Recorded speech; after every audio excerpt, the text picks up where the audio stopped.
Hey, what's up, my fellow rock and rollers and metalheads? The Ferg here, your personal rock and roll emissary, host of Fergin' Around, and proudly partnered with Static Shift Radio. Big shout out to my friend Jacob Landers and my friend Robert over at ingWithY-Eagle-Y podcast. I'm on location tonight here in Jackson, Tennessee at Third Eye Curiosities record shop, where here in just a little while, I'm going to interview one of the most powerful rock and roll, bluesy rock, soulful duos in all the state and in West Tennessee, right here in the hub city. By the way, don't you think we should go inside? I think we should go inside, right? Come on, let's go check it out.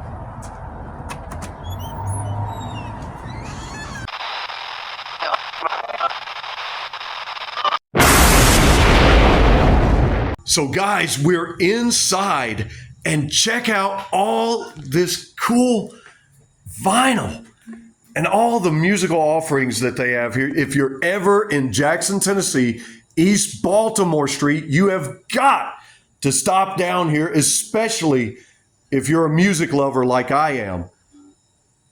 I hope I'm whetting your appetite with all this great footage. Man. Oh man, check it out. God. Yeah, I got to get something before I get out of here. Oh, hey, wouldn't you know it? There's Hunter and Aaron. Whoa. Right there. Hey, guys. How are you guys? You caught us when we were just rehearsing. Yeah. So don't mind us. We're just, Just doing some cross and Wren stuff. Okay. Well, speaking of doing some cross and Wren stuff, guys, how about we sit down and talk for a little bit? Let's do it. Sure. Let's do it. All right. Let's find a space. Okay. So, hey, what's up, everybody? As promised, here I am with Cross and Wren, a powerful, soulful, bluesy rock, maybe even dad rock couple right here in the hub city in Jackson, Tennessee. One of the best that you're going to hear, better known as Cross and Wren, Hunter Cross, Aaron Wagner. Welcome to the show, and thank you guys for doing this. Thank you for spending your time with me tonight. And thanks for having us. Absolutely. We're really excited about this. Well, I really, really appreciate it, and we're just going to dive right in if you guys are okay with that. Okay. Dive right in with some questions. The both of you started singing or playing music at a young age. Individually, both of you, speak to those early days and your progression and how and when you knew music was going to be your life's passion. Okay. I'll let you go first. Okay. Okay, so when I was a little girl, I was around I think 6 or 7, and I was sitting in the bathtub and I started singing. And my mom heard me singing in the tub. She's like, wow, she's actually pretty good. And so they got me into some voice lessons, and I sang at my church Okay. when I was a little girl. I can't remember what the song was that I sang, but I remember going up on stage. I was 7 and my hands were shaking so bad, and there was all these people in this church staring at me, and I was just this little girl on stage. And when I got done, they stood up and clapped, and Oh, then heck yeah. this man, his name's Perry Wren, he was a part of the Chamber of Commerce in Etowah County, where I'm from, Gadsden, Alabama. And he's like, will you come and sing the national anthem at one of our meetings? And I said, of course. And then so that was my first actual performance after that. And then so growing up, I did a lot of choir at church. I did a lot of solo singing at church.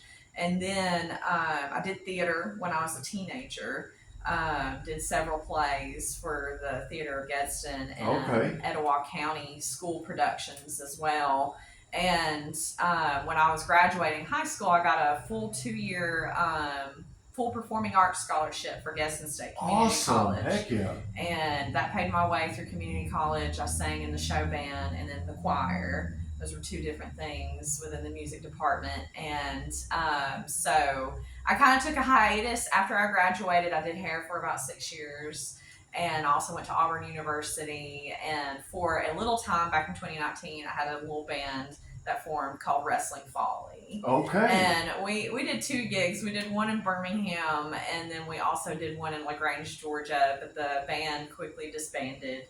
And so just kind of did my own thing, just doing, just a regular 9 to 5 jobs after that.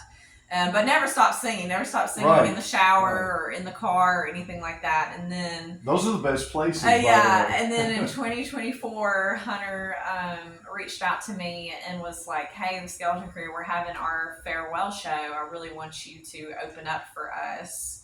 And this was October 2024, and I said, "Okay." And then after that, performance, Cross and Wren pretty much started to form. Awesome. Yeah.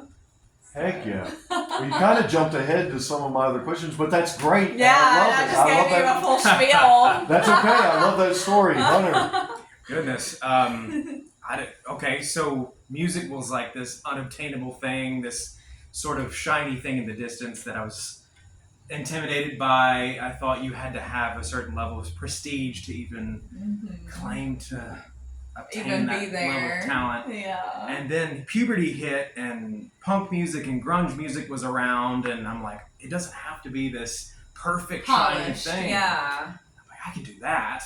I can identify with that. So it was this sort of escape. You found your knack. You found your niche. I did. I was always, finding pianos in random spaces and just, clacking notes together, trying to make music, and it just never stopped. And it was my grandfather that suggested, maybe we get you piano lessons. I'm like, I want guitar lessons. I want to be Kurt Cobain. Yeah. That was my thing. Yeah. I was exposed to grunge music and attitude and sound and noise and angst, and it really resonated with It's perfect for a teenager. Absolutely. Absolutely. I think I was living those times as well when grunge hit.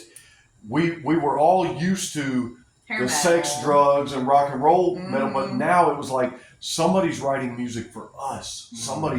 It was like we all gravitated towards it, and that was a part of your progression musically. For sure. And once you kind of latch onto a band, a sound, an identity, then you sort of want to know what shaped that, like what their influences were. So if you like Nirvana, you go all the way back to Leadbelly, blues, Delta blues. So it was this, and David Bowie for that instance, so that was a rich door. And then there are so many bands that got inspired by that grunge sound, this, heavy snare drum, big drums, heavy bass, and then just wall of sound and that angst vocal and that distorted wah pedals. Absolutely, yeah. I remember hearing that for the first time when I was 13, and I'm like, yeah, this is what I like. Oh, it was something to latch on to, make you feel powerful when you felt weak. Yeah. And that was a big deal, especially for a 14-year-old, confused kid. I think rock music in some ways always given kids a voice, adolescents a voice that they needed to get out that angst, that aggression of going through puberty and all that. Heck yeah. Well, Aaron, you've kind of already answered this because my next question up was I was going to ask you about joining with Hunter because you joined in 2024. Yes. And I had written down that you're originally from Alabama. And I was going to ask you about some of your prior endeavors before you guys got together, which really is a nice segue into talk about your first collaboration, talk about how you guys met, your first collaboration. Obviously, you invited her to come play, so there was a time when you heard and discovered her music, wanted her to come and join on what you guys were doing. So kind of talk about, and by the way, thanks for bringing your talents to Tennessee. Thanks for having me. It's been great. Yeah, this is a good place to talk about where you guys met and where you decided to collaborate and how that formed what you're doing now. Yeah, absolutely.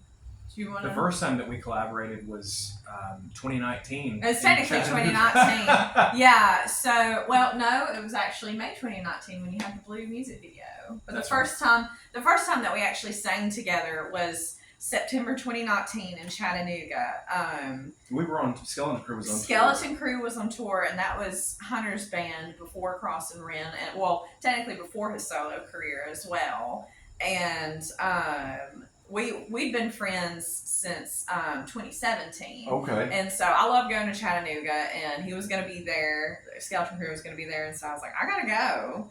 And then so went up there, and I'm not sure if you knew that I could sing at that point, or if you just was like, if I asked you if I could sing a song with you, and you were just like, sure, yeah. And so together we sang Same Boy You've Always Known by the White Stripes. Heck yeah. And I think he was kind of surprised that I could carry a tune in a bucket. The chemistry was there. And the chemistry was there as well. Right. And didn't you say, like, for a minute, you're just like kind of scared from that chemistry, or just like a lot of electricity on that stage. There was a lot of electricity on that stage, and there's been a lot of electricity between Hunter and I since then. And so, and when we joined in 2024, it's just like the collab. It was too good. It was too good, and the collab happened, and the lightning struck, and it wrote it in the stone. Struck at the right time. Just like the Testaments. Hunter, for those who are not familiar with the Skeleton Crew, tell our audience a little bit about that project and the style of music. And you guys kind of toured a little bit, didn't you? Yeah, Skeleton Crew was a band that existed for about a decade, maybe a little under a decade. But before Skeleton Crew was formed, I was living in Murfreesboro, and I met Cameron Briley years ago, and we shared a lot of the same influences. And she was a little bit younger than me and carrying around a bass and barely knew how to play it. But we hung out a lot, and it was sort of one of those things. I'm like, hey, if we're spending all this time together, let's form a band. I've always been that way. If there's something there, it's like idle hands. Let's do something. Mm-hmm. So we played. I went from sort of like my grungy origins to she sort of softened it, and it was more like a Southern Gothic. Tom Waits meets Bob Dylan meets a little of Jack White's Southern Gothic roots, maybe soul, like Jack White's soul. And that sort of existed for about 10 years, and it sort of evolved into what I would say it was like an embryo version of what Cross and Wren is now. I don't think Skeleton Crew was ever able to deliver like the power that we can do now. But that's actually right where it ended is sort of where Cross and Wren stepped in. Yeah. 10 years later. I see like Skeleton Crew was kind of like that thunder rolling in the distance. Yeah. And then Cross and Wren was the actual storm that slammed down. A precursor to things to come. Definitely. Yeah. Hunter, you grew up here in the Hub City, though, in the shadow of the legacy of notable legends like Carl Perkins, Carl Mann, the original Sonny Boy Williamson from here. Talk about a little bit what that means to you, and did that influence you at all whatsoever? Because that's talked about a lot when people think of the Hub City here. Yeah, talk about pressure, right? Right. I was aware of that, and I was made more aware of it as our profile started to grow a little bit around. And what's weird is there were not a lot of people my age at the time that were playing anything that sounded like other than what was on the radio at the time. Right? So when we were doing like rockabilly or blues, it was like my peers at school were just like, I don't know what this is. So I think somebody said it. We when I was in high school playing music, someone said that when Spectre came on the scene, we single-handedly ended the metal scene in Jackson. And I didn't mean to do that. Disclaimer. Spectre had some amazing songs too.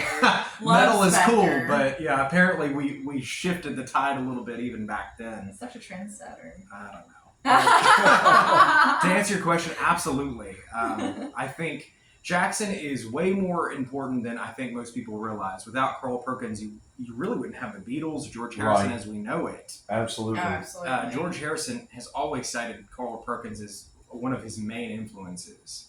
The way Carl Perkins learned to play the guitar, his naivety was sort of a silver lining. It was a blessing in disguise. He assumed that the guitar and the bass were the same instrument. So what did he do? He learned to play guitar and bass in the same syncopation, and really invented a new way of playing guitar just by not knowing what was going on in the recording. Right. So that's a fact that always stuck with me.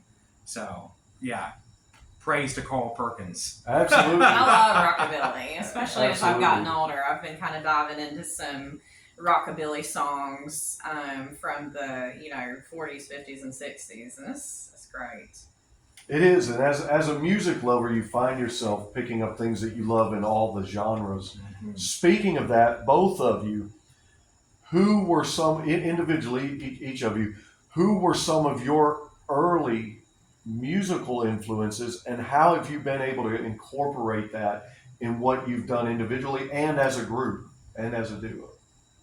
Okay, yeah. So my grandmother, when I first started singing, I was heavily raised and influenced by Frank Sinatra and Judy Garland.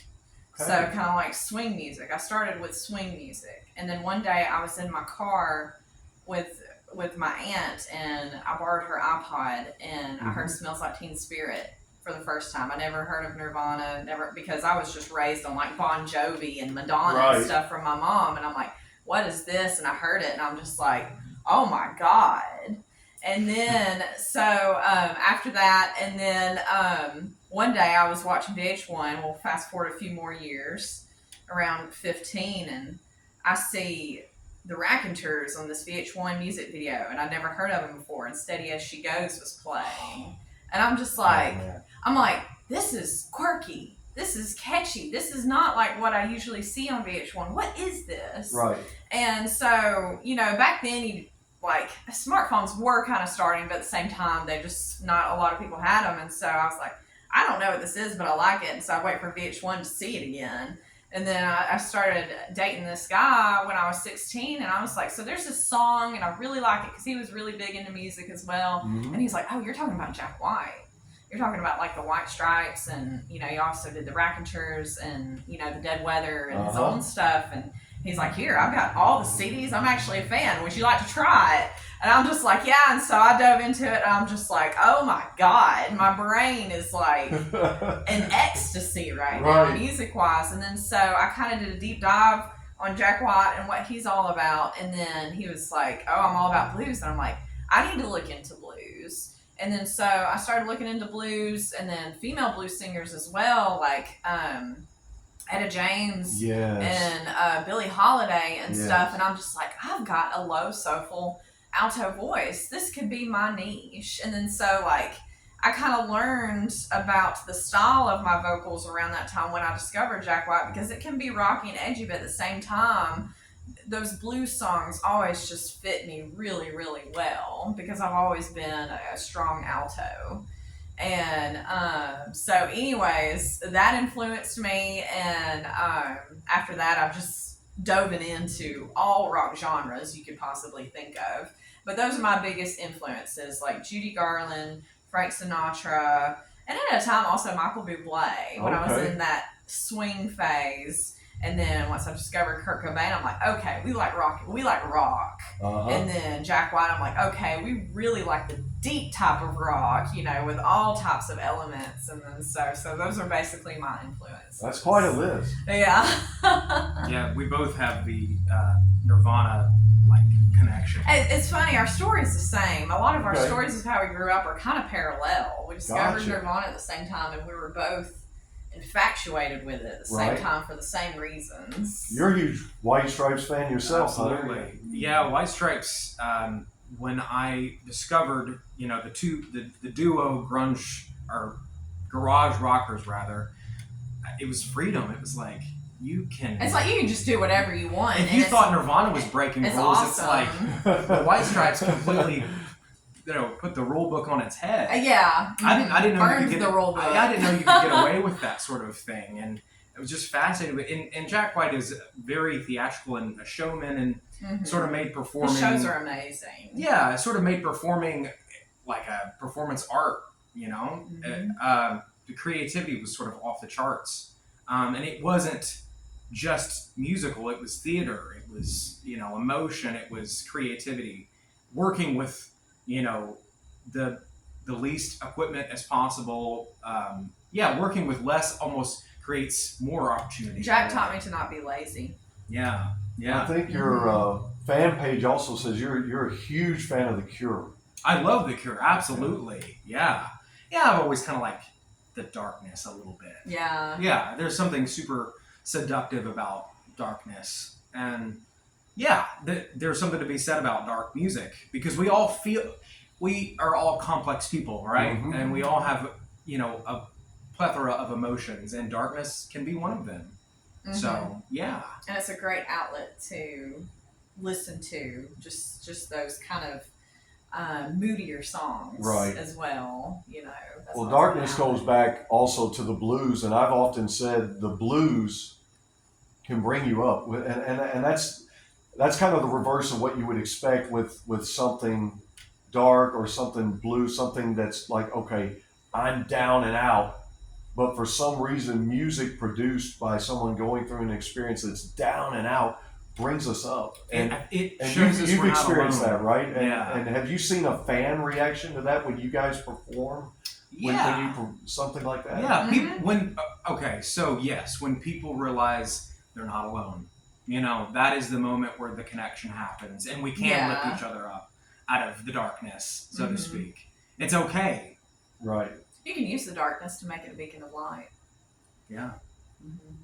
Quoting Disturbed. there. I wasn't. I just said that came into my head, and so I said it. That's great, Aaron. That's really great. Hunter, you've written over 300 songs. Most will never see the light of day. I haven't even seen them, and I live with them. Are any of those songs which are unpublished, would you like to reinterpret and rework using Aaron's input and vocals? Yes. Now that you guys are like, Yeah. have you thought of any of those unworked projects you'd like to retool? For sure. Mhm. We've explored a little bit of that already. Last year we released a reimagined version of a song called Angel Face, which saw a very limited release. Yeah, we're going to talk. But yes, to answer your question, absolutely. You want to segue into that one? Awesome. Right, we'll talk about the songs in a minute, but Sure. Aaron, I've listened to your songs with Hunter. Mhm. You've got such a powerful voice. You call yourself an alto performer, but how do you summon that when you're performing? Where's that power come from? How are you doing that? That's a good question. A lot of the power comes from my passion for music, and with that passion makes me push myself in trying new notes and hitting new highs and stuff like that. And I've always, over the years, vocally, my voice has just gotten stronger, and it's just gotten more powerful, and it's just like, I'm 5'3", I'm just this little petite redhead. And then when I get up on stage and I start,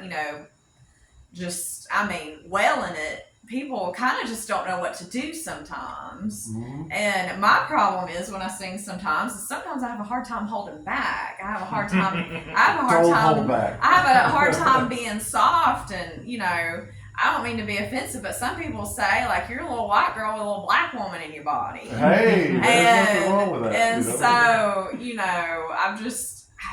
I don't know. I was just born with the soulfulness in my voice. I was just born with it. It's in your DNA. It's in my DNA. It came to me, and then I heard other singers, and then I started to really utilize my style and just really start fine-tuning it. Mm-hmm. And I just like to challenge myself. Mm-hmm. How far I can carry notes and how big I can really belt it out. And it's fun, and it feels good, and it's just like, I make it a force. It's my force. Heck yeah. Yeah. Heck yeah. Well, it's a good force. Hunter, for the most part, you're a guitar man, and you've deferred a little bit more to Aaron now that you've joined and made this collaboration. However, on some of the songs that you sing, I hope you take this as a compliment. I say this to my viewers because they know the ear I have for music. I hear you sometimes with a lot of soul. It reminds me of a cross between Rob Thomas and Dave Pierner. Okay. The soul aside, like, where's all that soul come from that you're putting in when you're singing? Where do you get that? I don't know. I spent a lot of time playing for tips when I was younger. I mean, just to be real, 4-hour gigs playing other people's music. A lot of but it that comes from practice over and over again. That DNA of music from the 60s, 70s, 80s gets in your genes, your DNA. Mm-hmm. And so I'm sure I'm like a sponge in that way. I'm sure that's where it comes out. And honestly, playing music and singing is like you're exercising demons. It is That's really a very good way to put it. truly a release. It's a constructive way of getting pain, hurt, trauma, whatever you want to call it, out. And I think that's what you're hearing. Absolutely. So Absolutely. Hunter, you're truly a guitarist at heart, though, through and through, and you can be diverse with blues, rock, and metal and other styles that I've heard you play, maybe some of our listeners have heard, and people here around Jackson. What would you say is your preferred style, or do you just like to mash it all up? And then, favorite guitars? I definitely mash it all up. When I was younger, and the in thing was to sort of box yourself in, I couldn't do it. I was always genre hopping, and whatever mood struck me is what came out. And I think that's more accepted now. You don't have to really. You don't have to be in a box. You don't really have to and be in a box. screw being in a box. Right. We hate being in a box. We're not going to be in a box. But yeah, that's right. And your other question was my favorite guitars. Yes. Oh my. What goodness. are your go-tos? Oh goodness. Well, my first guitar was a Strat copy, which is that is the most neutral, versatile guitar probably ever made. I love it. I love a good Strat. But for years I was rocking harmonies and silvertones, like Dan Electric guitars. Okay. Because I just wanted something sound. unique and something different, something to call my own. So I spent a lot of time playing, semi-hollow body guitars, cheaper end guitars, but guitars with soul in them. Right. I have a Silvertone 1446 that sort of, against all odds, it sounds better than most guitars that cost 4 times as much. We don't really know why. It just does. I don't know if it's the age of the wood, if it's somebody in the factory making pickups and decided to make it better than the one they made yesterday was. I don't know what it is, but there's something about those guitars that just sound amazing. I talked to a guitar guy years ago. I'm like, what is this thing that I like about this guitar? I play these notes and they're not even as defined as something that might come from an ES335, something that costs, like I said, 4 times as much. And he said, it's the dying pickup. It's the magnets that are losing their magnetism. Okay. And we like that sound. That disintegration of notes that you're hearing in real time. That's what you like. I never forgot that. That's what it is. I think people at the end of the day really do appreciate imperfection more. Absolutely. Yeah, they want human. Right. Yeah. They want to see vulnerability out of their superheroes. Yeah. For some reason. Absolutely, because it makes them feel better. A connection. Yeah. Yeah, it's a connection. Exactly. Well, before we get into the songs, one more question, because I'd be remiss if I didn't mention this. Here we are at Third Eye Curiosities. You're the only brick and mortar record shop between Memphis and Nashville. Talk about, how did the record store come about, and what do you feel like this record store means to the community, and talk about the impact of the return to vinyl. That's incredible. We're expected to see Gen Z and Gen Alpha latch on to physical goods even more in 2026. Generation X is coming back too, and they're being like, I got rid of my vinyl collection decades ago, and I hate that I did it, so I'm coming in and redoing my whole collection. It's a combination of nostalgia and phantom nostalgia. Yeah. Which is really cool.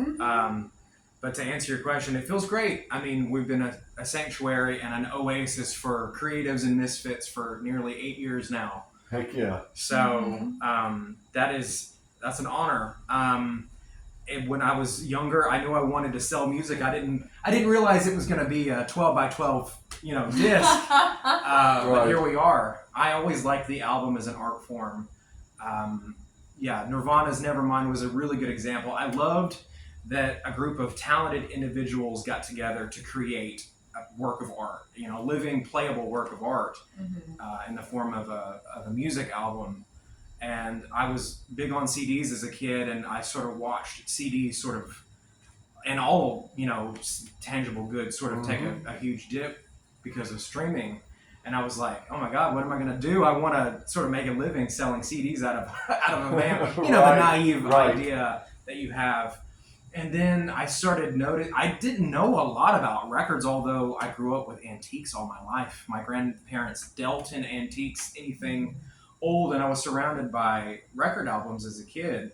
So I was sort of privy to that. But I wanted to treat music like a business. I was always very business-minded, even when I wanted to have fun. And I realized that albums might just save physical music. Heck yeah. So I learned everything that I could about vinyl, and I'm still learning. Yeah. But purchase physical copies of the music, because once you've got it, it's yours. And yeah. I know we're in the streaming generation, but guys, I say this over and over. Hunter and Wren will back me up on this. You can't stream an autograph. You can't stream all that cool artwork and pull out posters and is it Led Zeppelin 3 where you turn the dial on the album and can't frame you see there's so much to be said about physical copies, and you've got a lot of them here. Absolutely. Correct? You, at the end of the day, you're investing in art. You know, you're investing for yourself. You're helping keep it alive. And it's cool. It's a collection, right? So let's keep it alive. It's kept a lot of great music going. Absolutely. Speaking of music, let's jump into you guys' songs. Okay. I know you're dying to do this, and I've been holding back, but I felt like I wanted to get these other things on record. Your debut single, Break, it starts strong, solid guitar riffs and drums. Aaron delivers a commanding, high-octane vocal set. It's fast-paced, it's bluesy. I love it. And the lyrics, in the heat of the battle, you charged. You didn't look away. We both got demons inside, but we keep them at bay. Built a home on stones of the ashes of yesterday. Talk about those lyrics. Talk about the writing process. Such a great song. Talk about that one, man. Thank you. Well, we were tossing around writing together, and this was in the very beginning. We knew we wanted to write. This was December of 2024. We had probably sketched out a few ideas before Break. I think so, yeah. But this was the lead single that we knew we needed. We needed to put something out, put a punch out there. We wanted first impressions. Presence. Yeah. We wanted first impressions to be rock solid, so to speak. Mm-hmm. So it came about.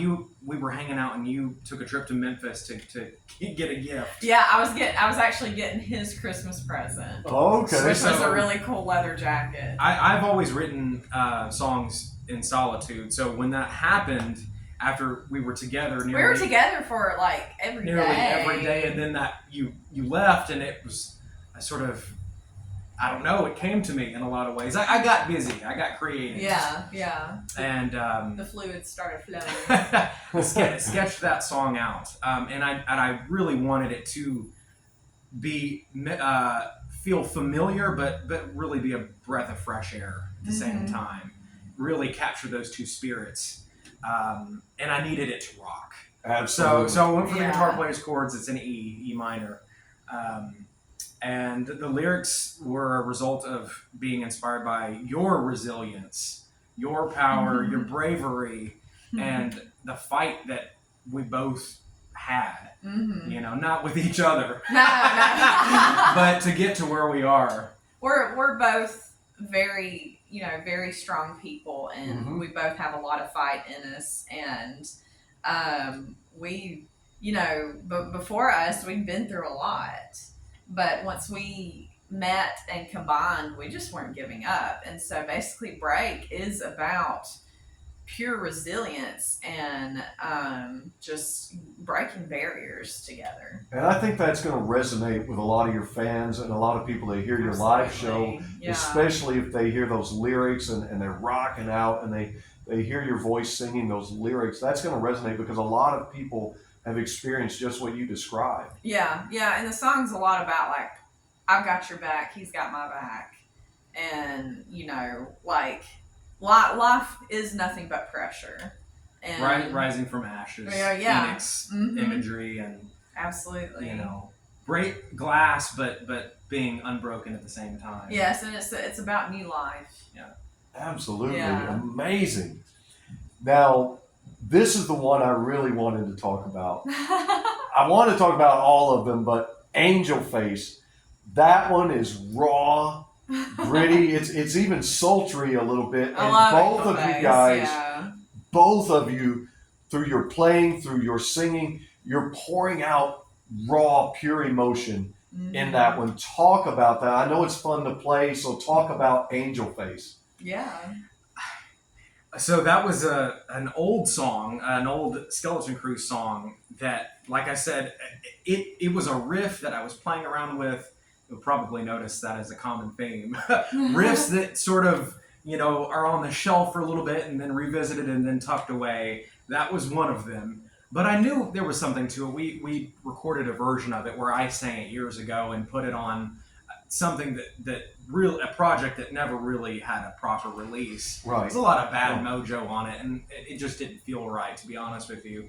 But you dug it up. Yeah. And there's so many songs. There's so many Skeleton Crew songs and Spectre songs and just songs that Hunter had, even potential songs that were going to be released for Skeleton Crew but never did. And I'm just like, we got to put it out. We got to put it out. Like, this does not need to be sitting on the shelf. So in some ways, I guess I've kind of helped with that because, Hunter will be like, oh, I got this song. And then I'll hear it and I'll be like, what? What do you mean I've got this song? Let me have it. It's not just a song. Like, we're going to do something with it. And so he's got so many songs like that need to see the light of day. And Angel Face was one of them. Well, I'm so glad that one did. You guys check it out. Check it out. Spotify, Apple Music, Absolutely. everywhere. Yes, Amazon Music, YouTube. Check that one out.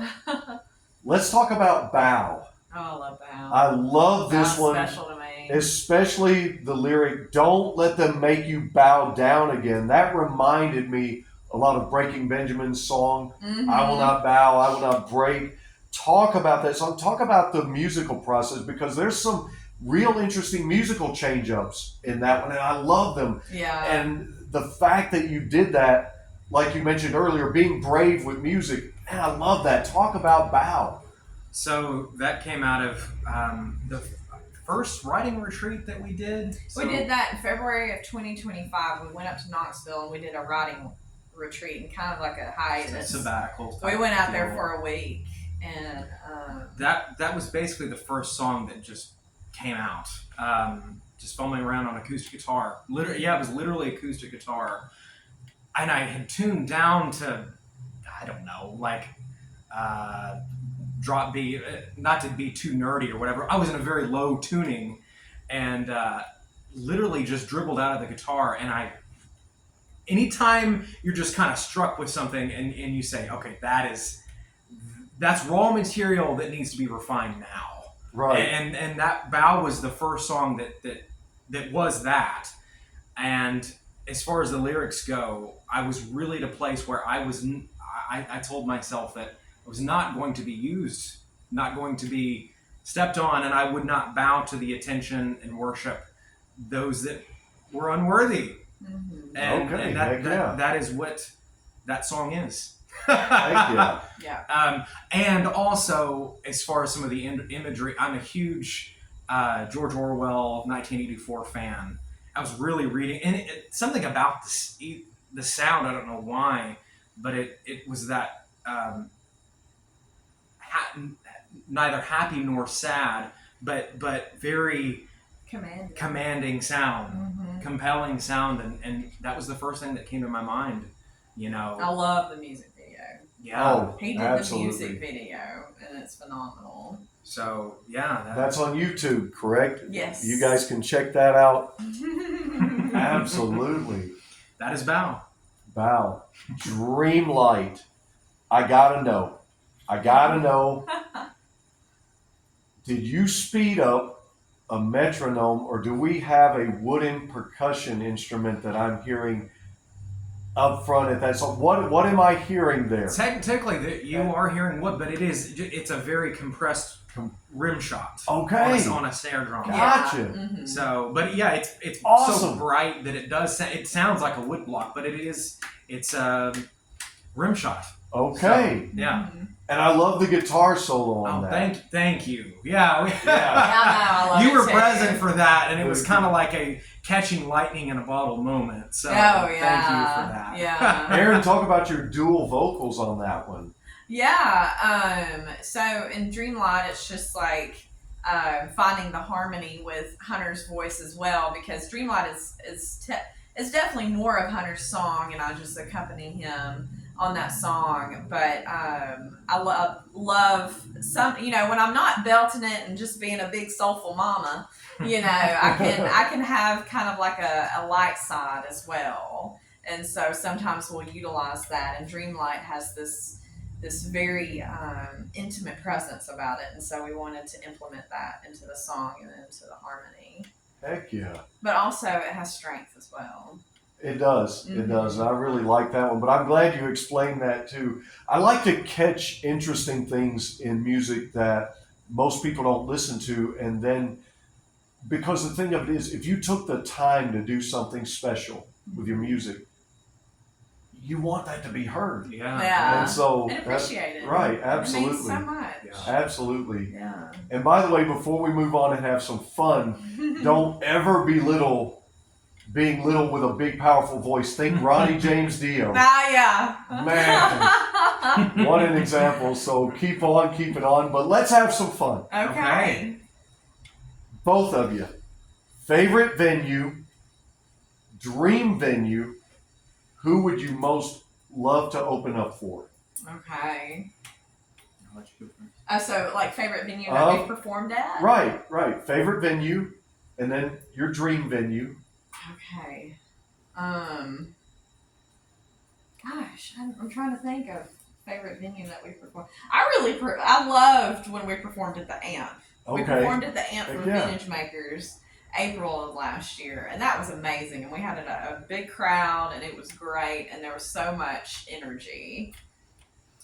For me, something that comes to mind, we did when I was doing a solo tour. We did Charlottesville, North Carolina, and we did the Milestone Club, which is literally being held together by mud and bricks. Oh wow! But you've had Nirvana play there. You've had it's sort of where a lot of bands on their first album or maybe first EP were cutting their teeth. Have played the Milestone cool. Club. Yeah. And there were a lot of young kids there. There were a lot of young bands and maybe even college students, but the energy was so raw and real. And to those kids, we were this touring rock band, which I guess we were, but they were like looking at us like, with stars in their eyes, and they were holding on every note. That was an amazing night. So I would say the Milestone Club, North Carolina. Yeah. As far as dream venues, Third Man Records for sure. Oh yeah. Absolutely. Third Man in Nashville. Absolutely. And it would be amazing to open up for either the Smashing Pumpkins or Jack White. Oh, or Radiohead. Yeah. I would actually love that. There's another venue that's kind of a dream venue, but it's just because I've seen so many shows there, and I grew up seeing shows there, but the Tabernacle in Atlanta. Okay. I love that venue. It's got this nicheness to it, and it's almost like a huge French cabaret in a weird way. Is that the one they call the Blues Church? Something like that. Yeah. And it's downtown, and I've seen so many awesome artists there, and that would just be an awesome venue to perform at. But I definitely agree with opening up for the Smashing Pumpkins, White Stripes. I mean, not White Stripes, they're gone. But Jack White. Yeah. And mine would also be Queens of the Stone Age. Oh, shoot, yeah. I would love that. Yeah. Absolutely. Heck yeah. Well, guys, any sneak peeks of what you might be working on in 2026? Or would you like to share a little snippet of anything with the audience? You wanna show No More? A little bit of No More? We can do just a little bit more. Okay. Yeah. Perfect. Let me get the guitar. It's still underway. It's a song that I wrote, and I came up with the chord progression, and Hunter helped me with it. Awesome. And so it's in its rawest form. You need a guitar pick. Yeah, I got it. Okay. It's pretty different than what we did last year, but we've got a lot of surprises for this year. We're trying to.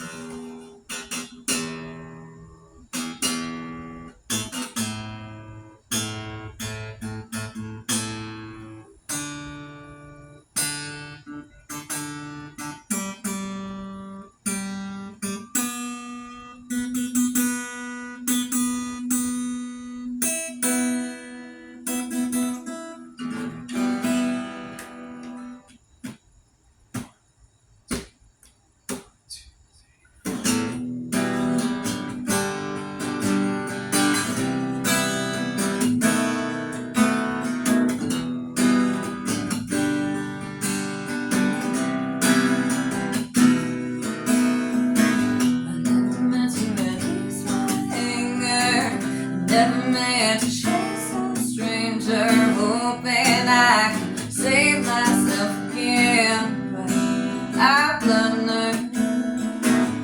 Never meant to release my anger.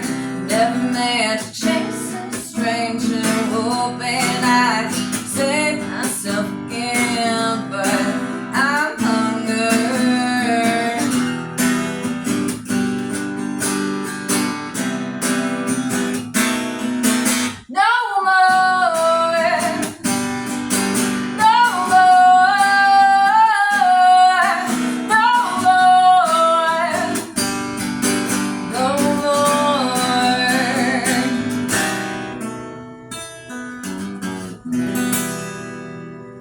Awesome. That's in its rawest form. We're still working on it, but that's a little snippet.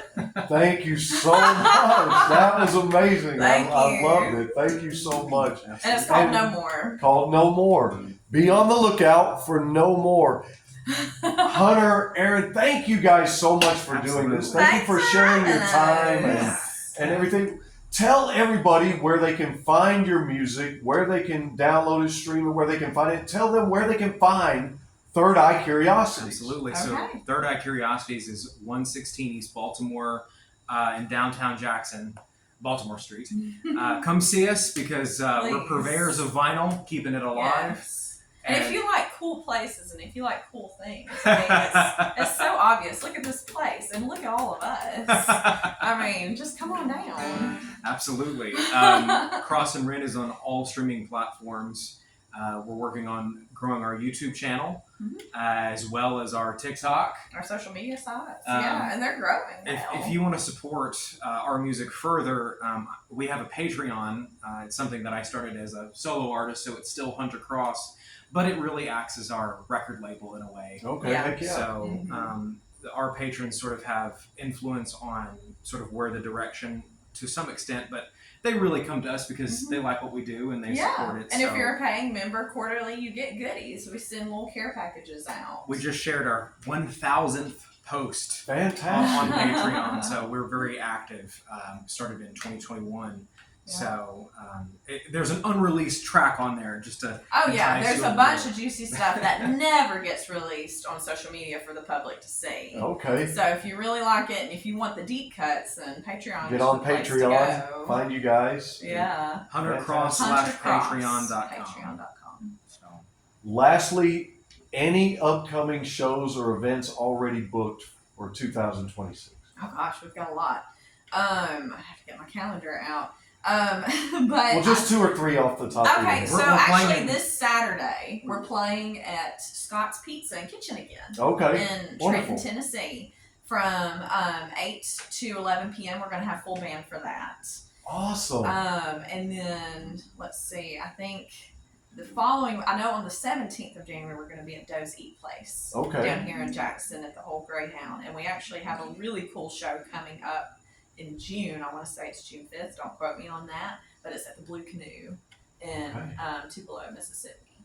And so we're going to have a full band for that as well. So we're really excited. Something exciting that's happening later this month. I guess I can't give out too many details, but we've been invited to to record at Blackbird Studio in Nashville. Nice. So that is a Congratulations. legendary studio. Yeah. Congratulations. And that's Nice. places where which cuts did the White Stripes do and Jack White there? Well, they recorded all of Icky Thump. Icky at Thump was Blackbird. recorded at Blackbird in Nashville. Pumpkins have recorded some of their latest stuff in Blackbird. So Taylor Swift is recorded there. we got a private invite.